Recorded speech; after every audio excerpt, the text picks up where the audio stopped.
ऐसे जहाँ सम्मान न हो, self respect is more important than metal gain our struggle for self respect. Murmu ji पढ़ी लिखी हैं, हमारी राष्ट्रपति, वो जितना अच्छी तरह से दे सकती हैं और जानती हैं और महसूस भी करती हैं कि मुझे इसलिए नहीं बुलाया जा रहा है, एक तो मैं स्त्री, दूसरी मैं आदिवासी, तीसरी मैं शूद्र हूँ, इसलिए नहीं बुलाया जा रहा है। कैसे कह रहे हो तुम? ईसाइयों को भी कह दो वो भी हिंदू है, मुसलमानों को भी कह दो हिंदू है, सिखों को भी कह दो वो हिंदू है, और ये हिंदू बेटियां बैठी हैं, ये क्या मुसलमान है? अरे तुम हिंदू राष्ट्र बनाकर केवल सिकुड़ना चाहते हो और इस देश को खंड खंड करना चाहते हो।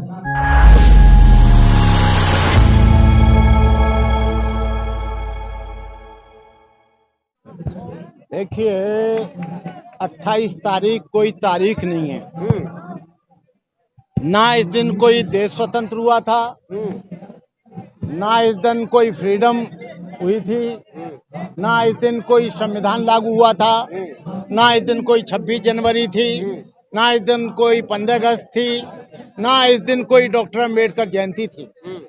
लेकिन ये लोग वीर सावरकर को लाकर, जो अब तक कोई देश में नहीं जानता था, जिस वीर सावरकर ने अंग्रेजों से माफी मांगी, जिस वीर सावरकर ने हिंदू राष्ट्र की सबसे पहले मांग की, जो वीर सावरकर अंडरग्राउंड ही नहीं खुला आरएसएस का कार्यकर्ता था, उसके आधार पर ये लोग वीर सावरकर के दिन उसका उद्घाटन करना चाहते हैं, जबकि पार्लियामेंट का उद्घाटन करने का जो हमारा भारतीय संविधान है, 41 जो आर्टिकल है, उसमें सारा का सारा पार्लियामेंट से संबंधित राष्ट्रपति को अधिकार है।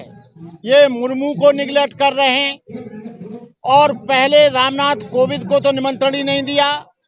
ये इसलिए कर रहे हैं क्योंकि ये पूरे जोर तोड़ से हिंदू राष्ट्र की मांग करने के लिए हिंदू राष्ट्र की 28 तारीख को पूरी तरह से स्थापना करेंगे।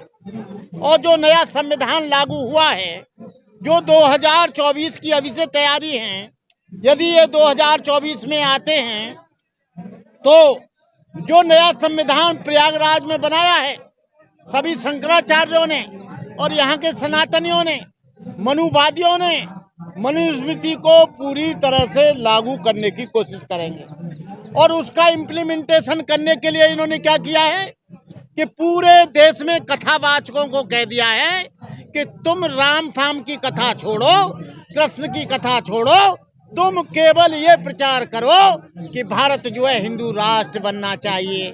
चाहे देवकी नंदन हो, चाहे धीरेन्द्र शास्त्री हो और चाहे अन्य कथावाचक हों, उनको लाखों लाखों रुपया देकर ये प्रचारित किया जा रहा है। उनको पूरा आइडियोलॉजिकल पूरा का पूरा उसे प्रोपोगंडा किया जा रहा है कि हिंदू राष्ट्र बनना चाहिए।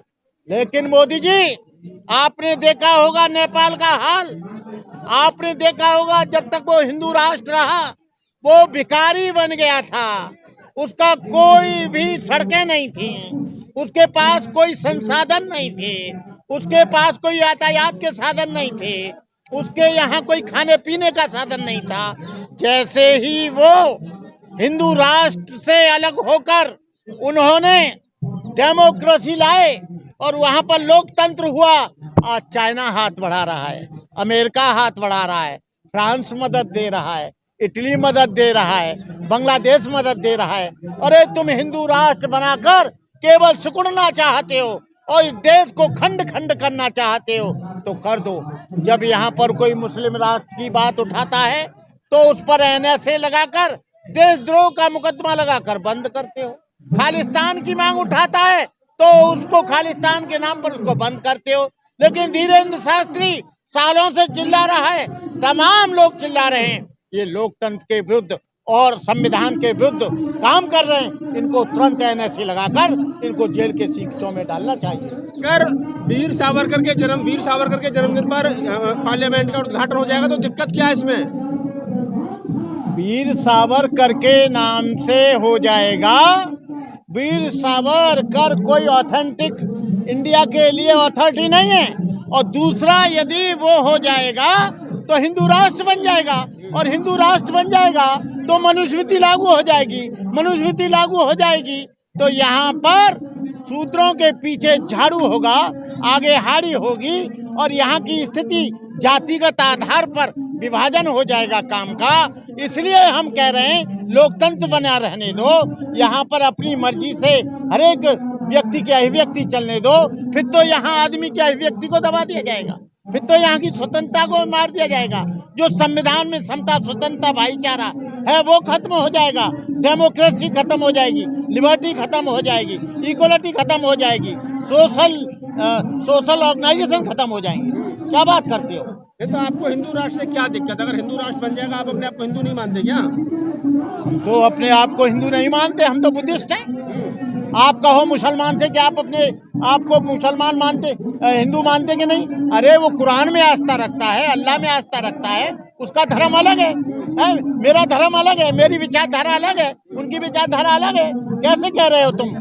ईसाइयों को भी कह दो वो भी हिंदू है, मुसलमानों को भी कह दो हिंदू है, सिखों को भी कह दो कोई वो हिंदू है। और ये हिंदू बेटियां बैठी हैं, ये क्या मुसलमान है? नहीं, जाट है। अरे जाट हैं तो हिंदू, तो क्यों नहीं भागवत आ रहे हैं? सूत्र हिंदू, सूत्र हिंदू। अरे क्यों नहीं भागवत, मोहन भागवत क्यों नहीं आ रहे हैं?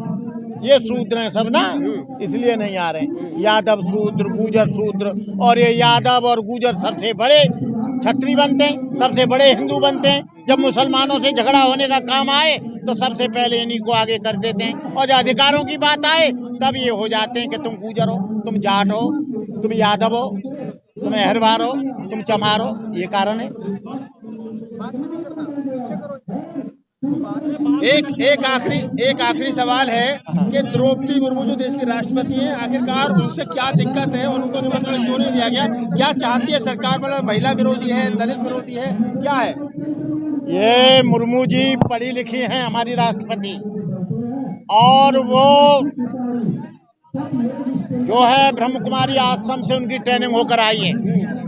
इस बात का जवाब वो जितना अच्छी तरह से दे सकती हैं और जानती हैं और महसूस भी करती हैं कि मुझे इसलिए नहीं बुलाया जा रहा है, एक तो मैं स्त्री, दूसरी मैं आदिवासी, तीसरी मैं शूद्र हूँ, इसलिए नहीं बुलाया जा रहा है। यही बड़ा कारण उनको निमंत्रण ना देने का? यही कारण है जो उनको नहीं बुलाया जा रहा है और न उनको निमंत्रण दिया जा रहा है। अरे रामनाथ कोविंद तत्कालीन रहा वो, लेकिन उसको नहीं दिया जा रहा है। अरे उनको दिया जाने की तो बात छोड़िए, जगन्नाथपुरी के मंदिर में वो पूजा करने के लिए गए और उसको अंदर घुसने नहीं दिया गया। एक भी कैबिनेट का मिनिस्टर नहीं बोला, ना तो गृह मंत्री बोला, न प्रधानमंत्री बोला, न रक्षा मंत्री बोला, न कोई बोला, और वो सीढ़ियों पे पूजा करके वापस चला आया। अरे लानत है ऐसे राष्ट्रपति पद को, ऐसे जहां सम्मान न हो। Self respect is more important than matter gain our struggle for self respect. Doctor Ambedkar ने कहा था कि हर पद सम्मान के सामने छोटा है, लेकिन ये लोग जाने कहाँ से पकड़ लाते हैं, कहाँ से मुर्मू को ले आए कोई नहीं जानता था, और कहाँ से ये ऐसे लोगों को लाते हैं कि हम कोई भी रिजोल्यूशन लें, चाहे एट्रोसिटी एक्ट का लें, आरक्षण को खत्म करने का लें, चाहे जाटों को सताने का लें, चाहे हम जाटों का विरोध करें, चाहे हम गुजरों का विरोध करें, उस पर आँख मीच कर सिग्नेचर कर दो भैया, हमारा काम करता है।